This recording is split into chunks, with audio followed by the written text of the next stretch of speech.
कब तक काम करते रहेंगे? A little bit longer. There's just some teeing I have to do, and then I will be. Teeing? तो नहीं.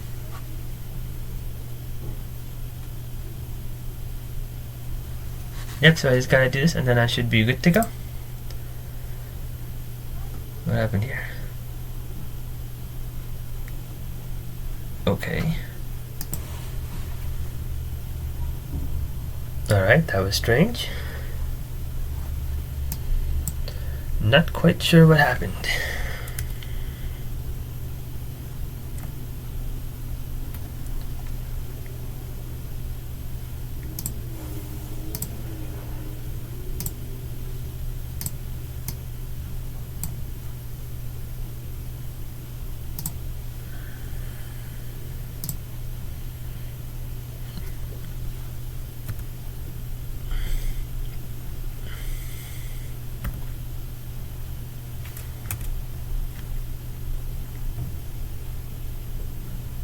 That was weird. Okay. I think we're good to go again.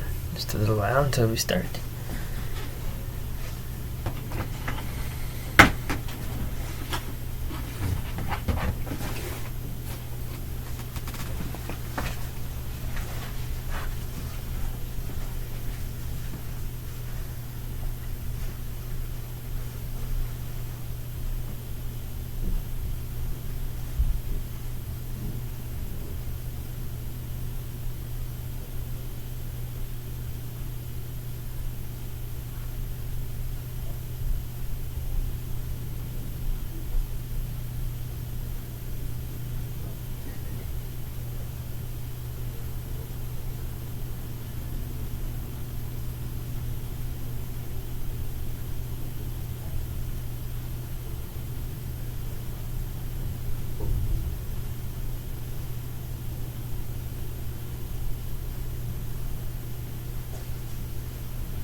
Alright, so I guess let's get started. Oh, forgot my...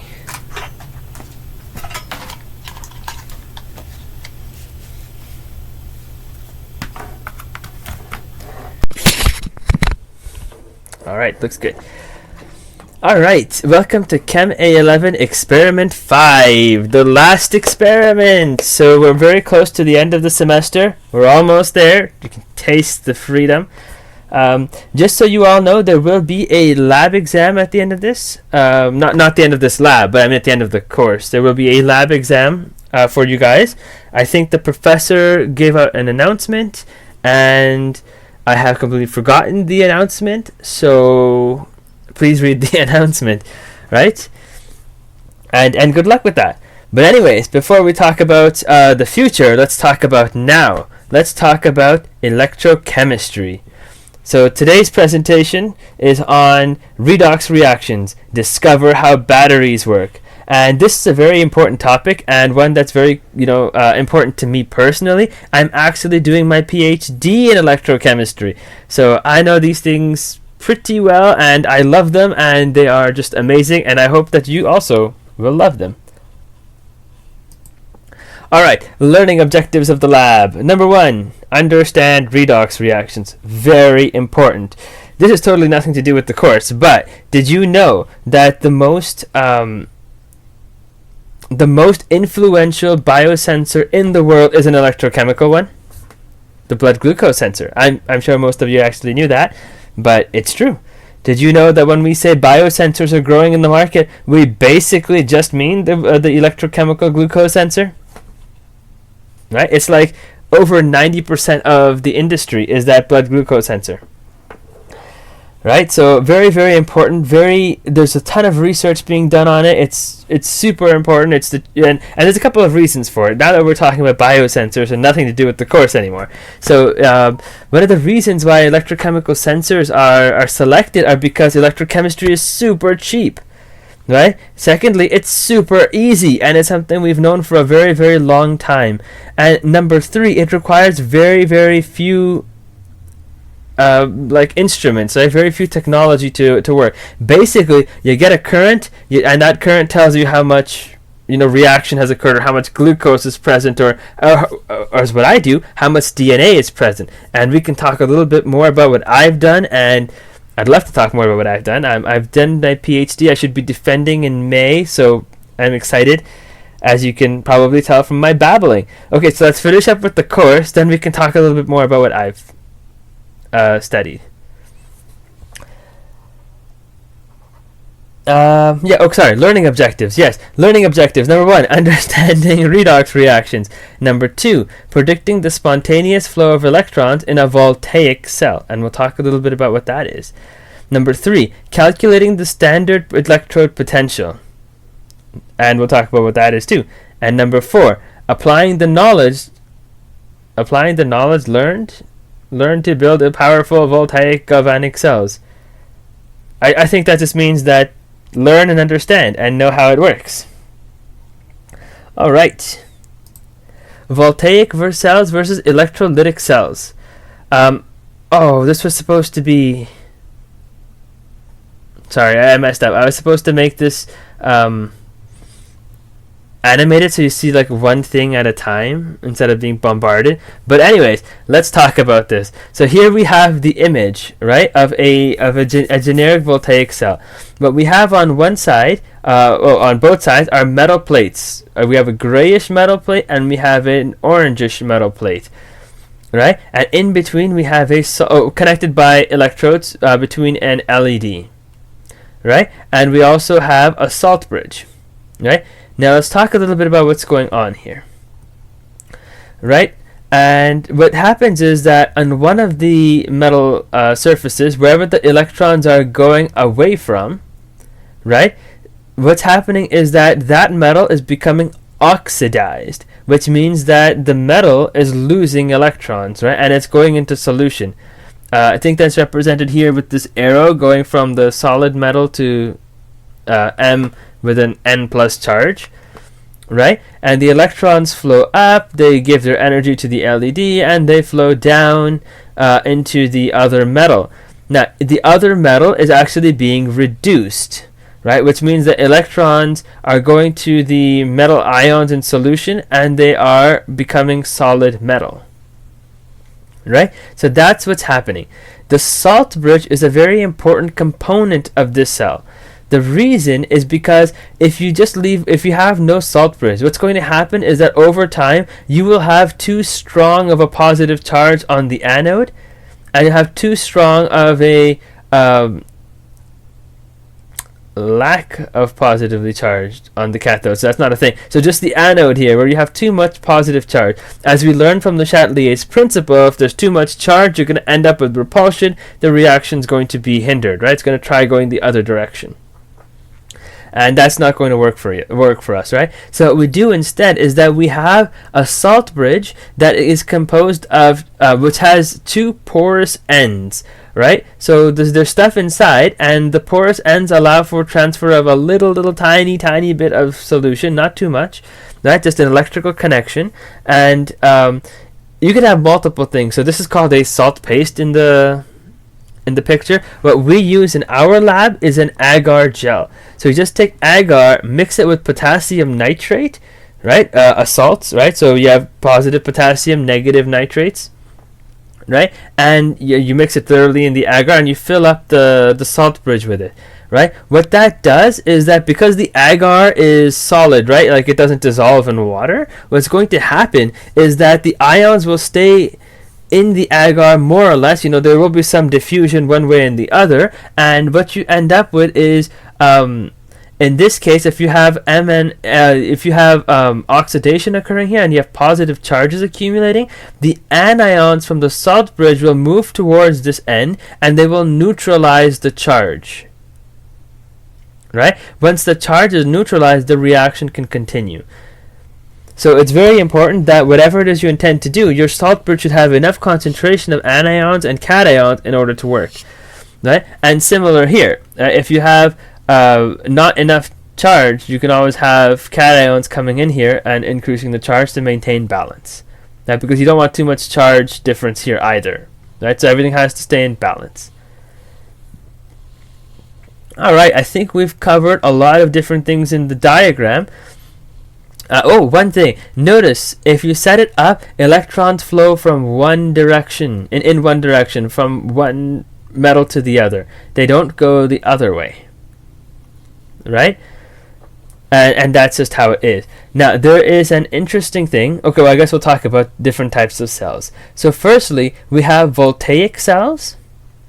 And a voltaic cell is that when you connect it together, so you have everything set up except for the electrode wires, right? When you attach the electrode wires, electricity just starts moving by itself. You don't have to do anything else. It just works, right? It's spontaneous, right? And that is a voltaic cell. But there are other types of cells which are not spontaneous. You set them up, nothing happens. But what you can do is you can actually take electricity from a different source, put it in there, so reverse the direction with like a powerful battery or something, and we'll talk about the powerful battery later on, right? And you can actually charge it the other way and then set it up, and then it'll work. Right? So that's an electrolytic cell. Electrolytic cells actually require electricity to produce current. Right? And so you might ask, wait a minute, what's current? Current is the change in charge per unit time. What that means in calculus terms is I, which is current, is equal to dq by dt. Calculus, brilliant, very important for the study of electrochemistry, and I think pretty much very important for the study of almost anything in science, right? So, but you don't really have to know that any more detail unless you decide to study electrochemistry in more depth, which I highly recommend you do because it is an amazing field. Anyway, so current is equal to the change in charge per time. Yeah, if you have any questions, feel free to email me. My email is here, as you guys are seeing for like the last 10 minutes or something. Right? Alright, so let's move on. Now that we understand what's going on in this picture, let's move on to the next step. half reactions. So before I told you, right, like one of the metals was becoming oxidized, the other was becoming reduced, right? So literally, there's half a reaction occurring in each of these beakers, right?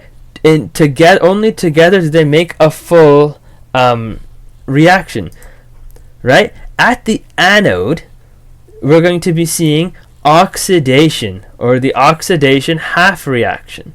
Right? And we'll talk a little bit more about what we mean by half reactions, right? But you'll see oxidation, which means loss of electrons. At the other side, at the cathode, right, we see the reduction half reaction, right? Oh, it's interesting to note, by the way, that although electrons flow from negative to positive, current flows from positive to negative. Makes no sense. It has to do with the history and convention and stuff like this.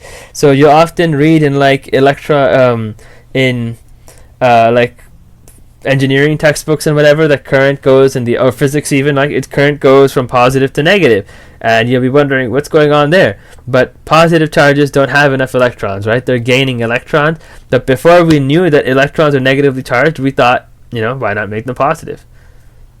And then that's why the convention is what it is. But for our purposes, for electrochemistry, we need to know that it goes from anode to cathode, from negative to positive. Alright? And each of them has a half reaction. So what is that? Oh yeah, sorry. How can you remember that? So a lot of you are going to get very confused on what is oxidation and what is reduction. Although I'm pretty sure you guys have already covered this in class, and so I'm just going to say it for the sake of the fact that I put it together in my slideshow, right? So loss of electrons is oxidation. A gain of electrons, which I should have written out, is reduction, right? So there's an acronym. I'm not entirely sure what you call these. Mnemonics, I think you're called, right? Where you have like a saying that reminds you of something. Loss of electrons, Leo says Gur. Right, Leo the lion or whatever says Gur. So loss of electrons is oxidation, gain of electrons is reduction. And yes, I do realize that lions don't say Gur, but for electrochemical purposes, they do. All right, so let's look at an actual actual reaction occur. So here we have zinc. Zinc actually looks like this dark silverish metal, by the way, in case you were wondering. So we have zinc solid plus copper aqueous, so copper in solution here, right? And the reaction is giving us zinc in solution, so aqueous zinc, and copper solid, right? So this is our overall reaction that's occurring in this picture. But you can break it down to two reactions, right? So we have our oxidation half reaction. Zinc solid is becoming zinc 2 plus 2 electrons, right? You can also break it down to its reduction half reaction, which is copper 2 plus 2 electrons gives you copper solid. Now, one interesting thing is that you can literally add chemical equations. Like, you know how you can add equations in mathematics? Like 2 plus 3 equals 5. And then you add 5 to both sides, and then you can just get like 10. 2 plus 3 plus 5 equals 10. Yeah? In the same way, you can do it for electrochemical reactions. So if you were to add everything on this side of the equal sign, or not equal sign, the equation arrow, you get copper 2 plus aqueous plus zinc solid plus 2 electrons. It gives you copper solid plus zinc aqueous plus 2 electrons. The 2 electrons cancel, and you get this equation. I mean, I said it in the other order, but you can just imagine, right? Zinc solid plus copper 2 plus gives you zinc 2 plus and copper solid. Right? And again, copper is oxidation, which I have represented as blue, and cathode is reduction, copper is reduced, which I've represented as green. Right? And that's how you can get it to work. There's a lot more detail, a lot more to cover. It's really amazing. You will love electrochemistry. I mean, I'm sure you already do love electrochemistry, right? But this is where we're going. And so that's how these work. The electrons literally have to cancel. Oh, let's say, by the way, you deal with an equation where the electrons don't. So let's say you have Ag, right? Like Ag is a single solid, right? Gives Ag plus one electron. in order to balance the equation, you have to multiply everything on this side by 2. Right, then the number of electrons will balance. But anyways, that is a completely different topic about how to balance chemical redox reactions. Very fun topic. I love it, but not what we're covering today. So you might be wondering, hey, what's going on here? Why is this the way it is? Why does zinc solid plus copper aqueous give us zinc aqueous and copper solid? And it has to do with something called the electrochemical series. What that is basically, it is this chart of voltage, right? And each half reaction, I should say, right, has a particular voltage associated with it. The more positive the voltage, the more likely it is to happen, right? And let's take, for example, lithium at the very top here, right? Lithium plus aqueous plus 1 electron gives us lithium solid. Has a voltage of minus 3.03 volts, right? So you can imagine very negative, voltage, not going to happen. But the opposite reaction, lithium solid gives you lithium plus 1 electron, is 3 volts, and that is huge. So it's literally the opposite sign. You just change it from negative to positive, right? And that is huge. That is super likely to happen. To give an example of how likely it is, let's look here at the bottom at gold, right? So before we look at the series, there are a couple things we know about gold. Why is gold so popular? Because it's shiny, because it's precious, and because it doesn't rust. It lasts, right? That's one of the reasons why gold is used as money and used in jewelry and so on. It doesn't rust. It doesn't change. It doesn't oxidize, right?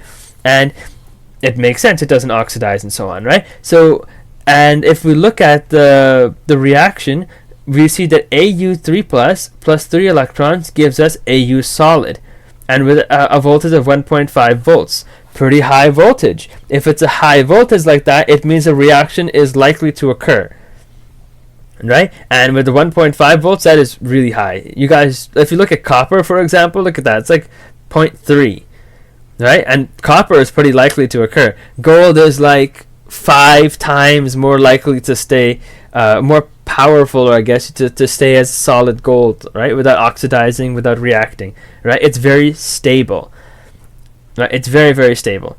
Now, compare that to the lithium dissociation reaction. It's going to be, so lithium dissociates to aqueous lithium and electron at a voltage of positive 3, double the strength of gold.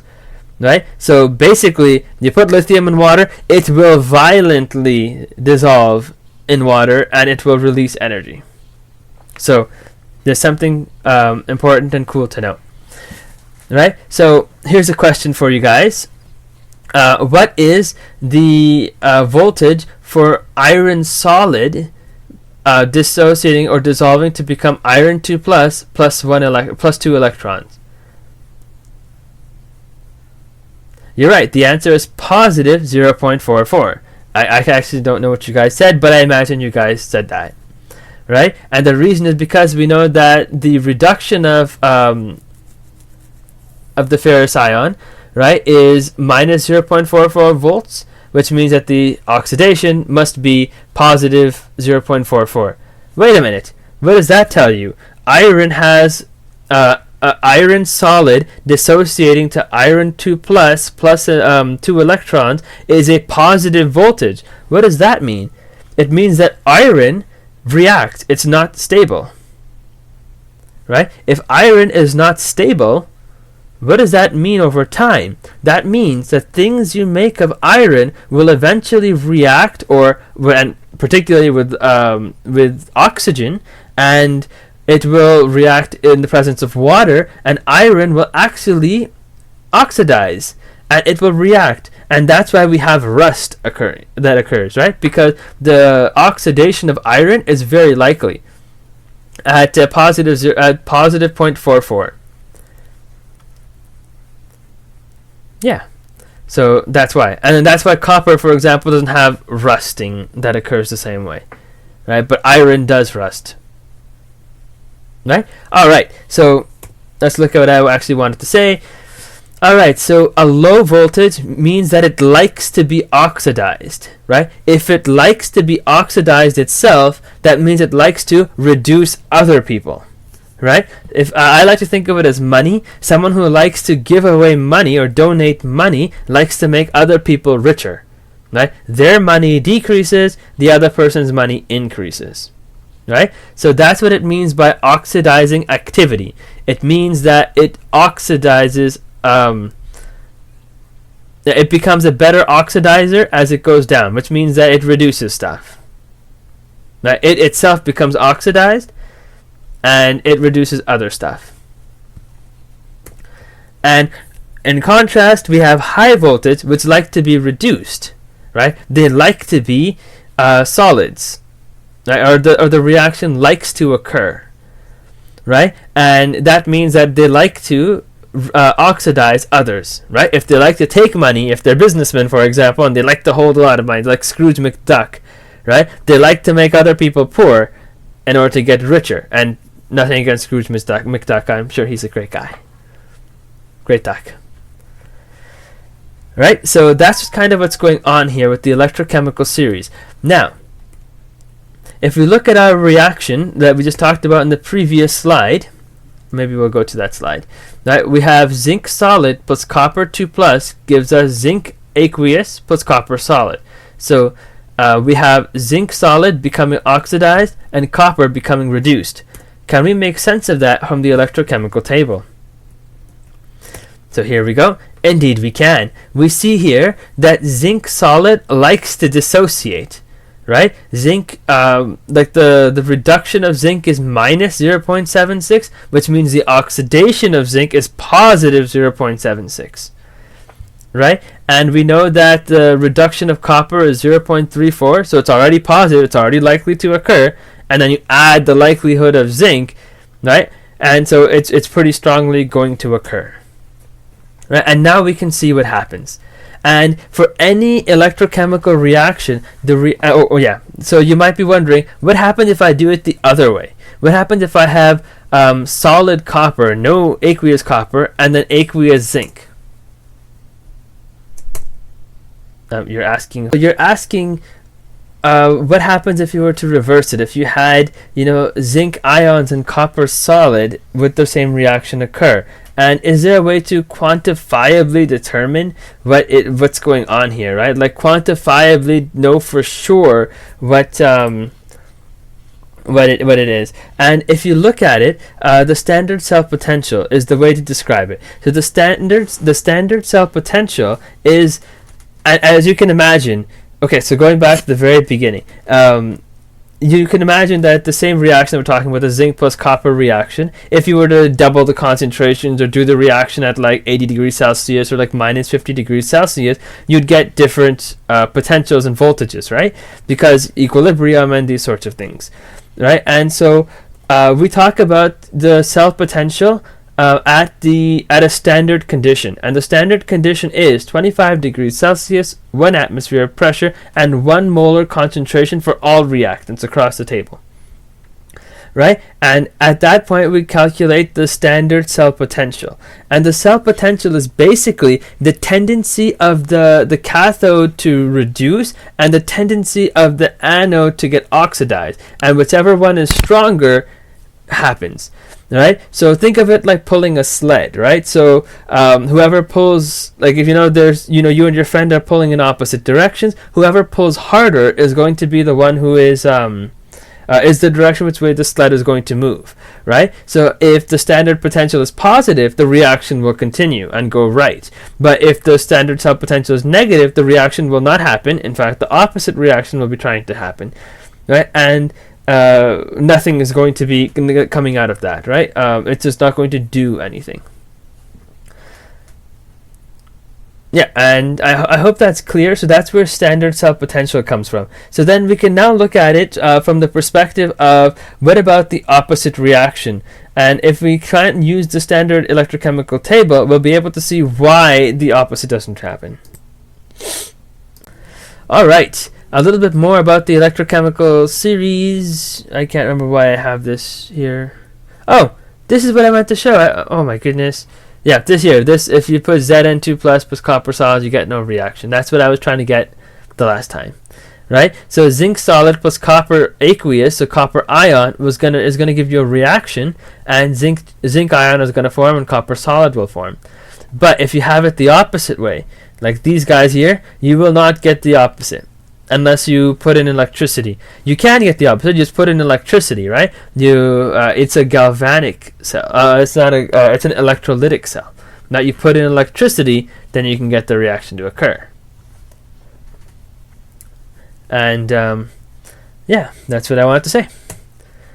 Oh, one more thing about the electrochemical series. So these numbers, they're not numbers that are calculated by like their certain physical properties. They're not like how the universe, like you don't divide by the diameter of a hydrogen atom and arrive at like 1.66. These are all relative numbers. There are no absolute voltage values. They're all in reference to one another. So in this case, we have the standard hydrogen potential, which means that this reaction, which is 2H plus 2 electrons gives you H2 gas, that is just 0 volts. Like somebody decided it's 0 volts. And then they measured everything against that, and then it seemed to work. Right? And they put it on the chart. Right? And they calculated the rest of it. And yeah, and that's how it happened. But there are others, right? So for example, in our lab, we use AgCl, right? Which is like 0.27, right? Compared to the standard hydrogen electrode. So you can get different voltages, and you can change your reference, so you don't always have to use hydrogen. You can change it, and the numbers will just adjust. Just add whatever it is. So AgCl might be I don't know, I think it's 0.27 more, right? More than hydrogen, and to just add 0.27 to everything. That's it. That's all you do, and it's not any different. It's not any harder to get there, not any lower to get there. It's just what you want to do. The reason why we often don't like using the hydrogen reaction is because it forms a gas, and this gas, it likes to escape, and it's horrible, right? And then you're filling your entire house with very highly flammable, or entire lab with highly flammable hydrogen gas. If it's escaping. So that's why in practical purposes we tend not to use the hydrogen reaction, but definitely you just add the voltage and everything's fine. You just add it to everything and it's totally good, right? And that's how it works. This is just an FYI. For your purposes, it's always hydrogen reaction. Alright, pre-lab questions. Alright, so we have to calculate the E cell for the following redox reactions using the standard electrode potential from your textbook and predict whether reactions are spontaneous or not. Now, disclaimer, I don't have your textbook. So I used a chart from online that I found, and it might have slightly different values than you. Usually not, it doesn't differ by too much. But if you do see like some decimals or like 0.0 some 1 is different or whatever, that's because of rounding and whatever else, right? So use your numbers, not mine. This is just kind of going over the concepts for you guys a little bit. So let's talk about our first reaction here, right? So we have O2 gas plus 2 H2O gives you 4 silver, plus 4 silver metal gives you 4 hydroxide plus 4 Ag plus, right? So the first thing we want to do is we want to identify our half reactions, what's being oxidized, what's being reduced, right? So very simply, I just like to look and see if there are any changes in charges, right? And very easily we can see that silver metal becomes silver plus, right? And so that's a very obvious change in oxidation number, right? Or formal charge, if you want to think of it that way. Both work very similarly, right? So oxidation number, it goes from having 0 to +1. Right? That means that it's losing an electron. Losing an electron, oxidation. Okay, perfect. Right? So we've got our oxidation half reaction. What about our reduction half reaction? Well, and I'm going to describe this very briefly because I understand that you guys have already covered this in lecture, and this is just basically a very quick kind of summary or tutorial of how to do these sorts of questions. So we look here and we notice that OH here has a minus charge because of the law of conservation of charge, right? Both sides of the equation of the chemical reaction have to have the same number of charges. So we have 0 charge on the left-hand side, and therefore a net 0 charge on the right-hand side. Pretty good. So far, so good. We know that there must be 4 electrons that are released from the silver that are going somewhere. So where are they going? So here we go. We can do some algebra here and find the oxidation number of oxygen here. Generally, though, in a molecule, oxygen has an oxidation number of -2, hydrogen has a +1. Now, unless otherwise mentioned or something's happening, those will always be true. Right? Now, in our case here, if you take a look at it, we can do some very simple algebra to conclude that's true. If we say the oxidation number of oxygen is x, so we know x plus 1 equals -1, because the overall charge of hydroxide is -1. So x plus 1 equals -1. Very quickly, we can tell that x equals -2. Right? But we know that O2 here has an oxidation number of 0, because both of these oxygens are equal. Right? So here we go. Something in these oxygen is making it go from a 0 charge to a 2+ charge. Okay, we're on to something. What about this oxygen in water? Right? Is it involved in oxidation or reduction? Well, let's find out. Let's calculate the oxidation number. So hydrogen, always +1. So we know the water has a net charge of 0. So we know that, 2 times +1 plus x is equal to 0. So 2 plus x equals 0, x equals -2. There's no change in oxidation number between the water oxygen and the hydroxide oxygen. No change in oxidation number, it's not really being reduced. Right? What is being reduced is this oxygen right here. But that's not to say that the hydroxide is not important, as we're going to see. But anyways, let's write down our reduction and oxidation half reactions. Oops, sorry, there should be a... there it is. So reduction, oxidation. I don't know why it does that sometimes. Right? And let's write down our half reactions for both of them. So our reduction half reaction. Right? So we have O2 gas plus 2H2O liquid plus 4 electrons gives us 4 hydroxide. So now let's try and find out our voltage. And the way to do that is that we're going to compare it to our electrochemical series and see if we can find it. Now, that being said, I don't have the same electrochemical series as you guys, so the numbers might be very slightly different, but overall I think they should be okay. Alright, so let's see if we can find our O2 plus H2O. So we go down our list and see if we can find it. Where is it? There it is. O2 gas plus H2O liquid plus 4 electrons gives us 4 OH minus. Right? And the voltage of this reaction is 0.4 volts. Don't worry about the decimals. You're probably going to have slightly different numbers than me. Anyways, no sense in worrying about something that can be so easily controlled. Right, so let's write that down. At 0.04. Alright, next up we have our oxidation half reaction. Right, and we know that's a silver, so we know it's silver solid becoming silver ion plus... it's become basically oxidized. Silver is becoming oxidized. So let's take a look on our chart here. Here we go, silver. Right, so we know that Ag plus electron gives us Ag solid, so it's the reverse of what we actually are trying to find here. Right, and the potential is 0.8 volts. Now, if it takes if there's a high tendency for silver to stay solid or for silver ion to become silver solid, that means a low tendency for silver solid to become silver ion, right? And does that make sense?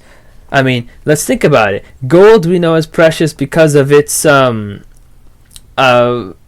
stability, right? And after gold, silver is famous for this stability.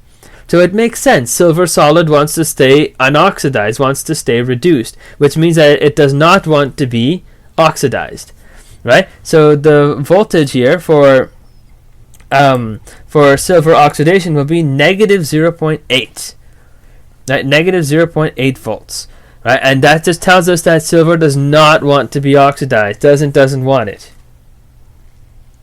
right?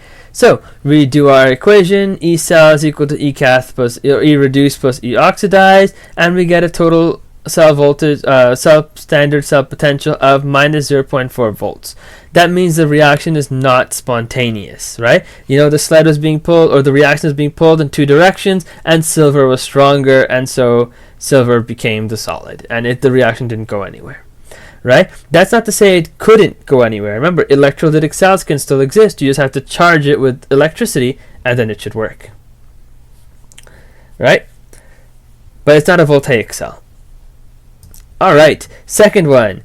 So here things are a little bit easier. Let's identify our oxidation and reducing components, right? So we have Br2 becoming 2Br minus. Very obvious, Br2 is reduced, right? It's gaining an electron, it's being reduced. And 2I minus is becoming I2. It's losing a charge, therefore it's becoming oxidized, right? I think it's pretty straightforward in this case. What the oxidation and reduction reactions are. Not as tough as the last time, right? And let's write down our equations, and I've already given you the voltages, right? And we can just pull it up just for the sake of, and I closed it. No, here it is. There it is. Just for the sake of teaching, I'm going to bring it up here, right? So Br2 plus 2 electrons, and I'm hiding our voltage so you can't see it.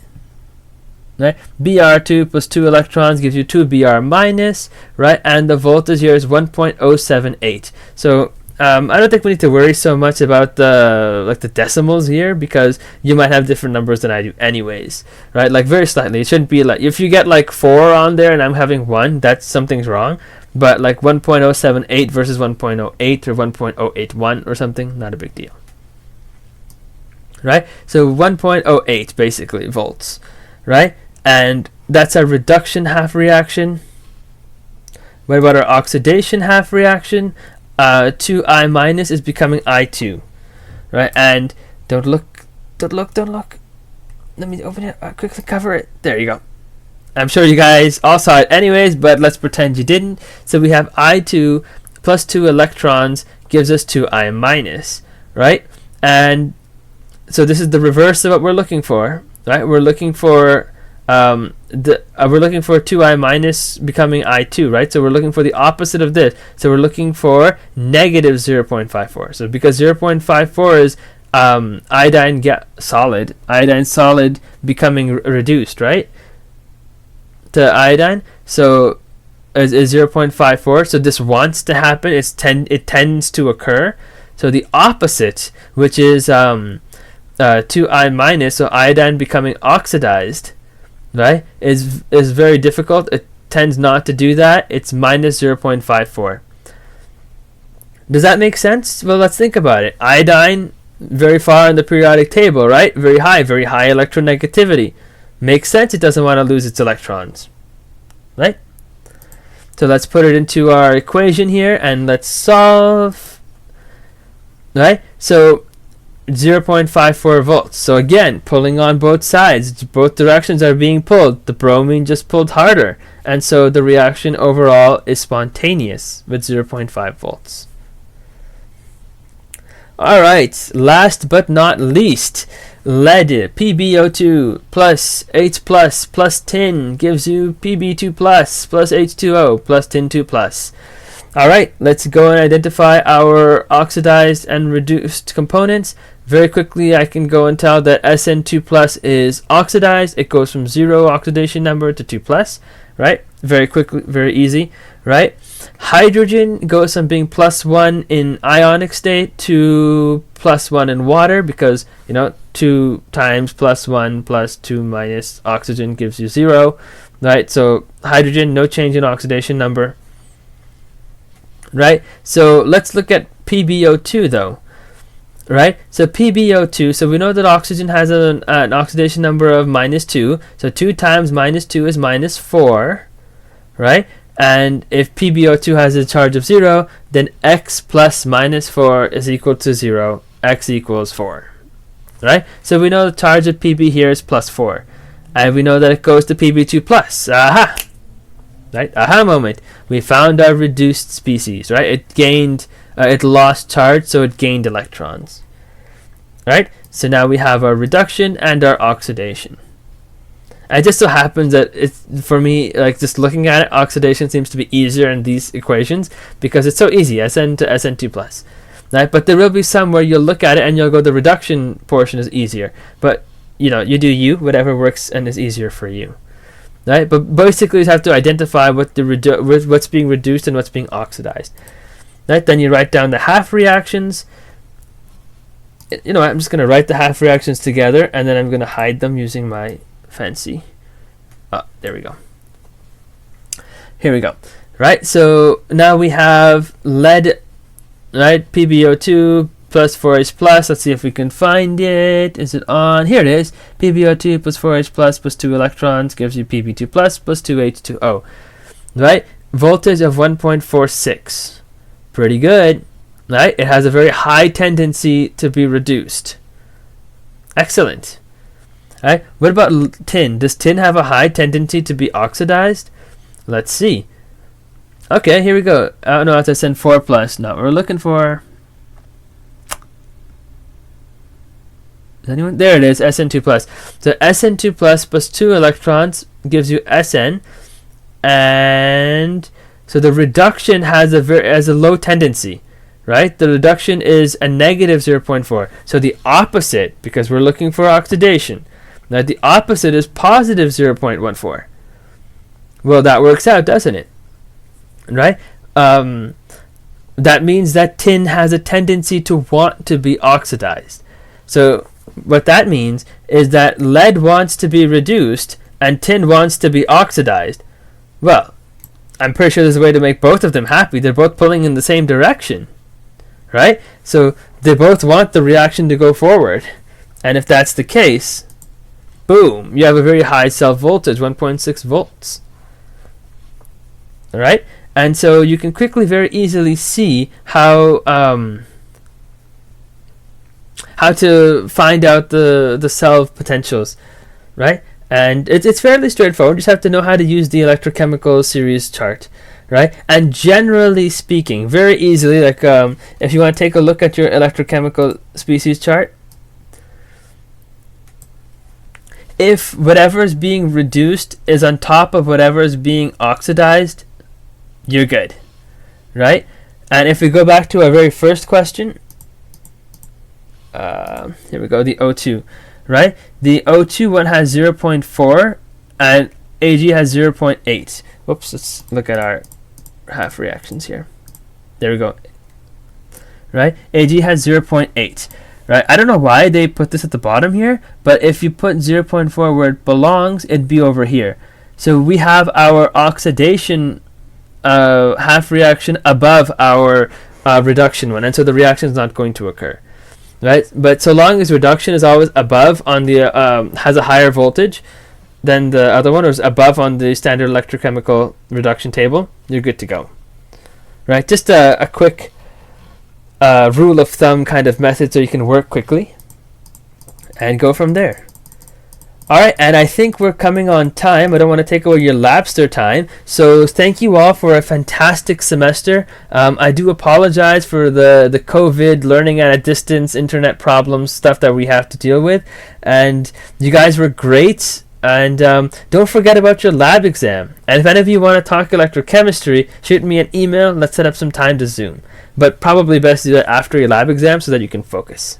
But if you have any questions about electrochemistry, I'm here for you guys. Right? Thank you so much. And I'd love to meet you guys someday when we don't have COVID problems. So, and as usual, I'm still here. Please start your Labsters. And if you need me, I'll be here with my camera off. Thank you.